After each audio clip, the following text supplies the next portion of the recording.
Kerala Congress P Devikulam നിയോജക മണ്ഡലം പ്രതിനിധി സമ്മേളനം നടന്നു. 2 ദിവസങ്ങളിലായിട്ടായിരുന്നു സമ്മേളനം നടന്നത്.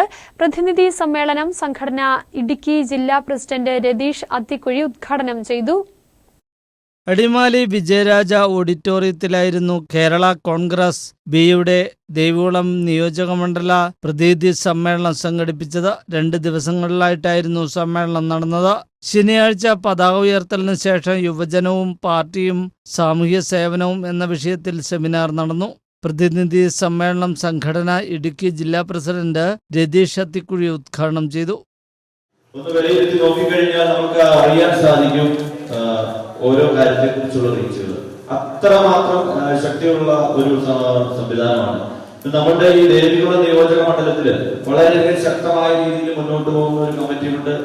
വളരെ നല്ല രീതിയിൽ പ്രവർത്തിച്ചു പോകുന്ന ആത്മാർത്ഥപൂർവമായി പ്രവർത്തിക്കുന്ന ഒട്ടനവധി സഹപ്രവർത്തകരുണ്ട്. വളരെ ആത്മാർത്ഥപൂർവമായിട്ട് സംഘടനയുടെ പ്രവർത്തനം കൂടുതൽ ശക്തിപ്പെടുത്തുന്നതിന്റെ ഭാഗമായിട്ടായിരുന്നു സമ്മേളനം നടന്നത്. പ്രതിനിധി സമ്മേളനത്തിൽ ദേവികുളം നിയോജകമണ്ഡലം പ്രസിഡന്റ് ലെനിൻ സി.കെ അധ്യക്ഷത വഹിച്ചു. ജിനോ സക്രിയ, അഖിൽ സിയാർ, സിബി വെള്ളത്തുവൽ, റീന ഉൽഹന്നാൻ, മേഴ്സി ജോസ്, പോൾസൺ മാത്യു, വിബിത ശ്രീജിത്ത്, റോയി ടി ഏലിയാസ് തുടങ്ങിയവർ സംബന്ധിച്ചു. News bureau, Adimali.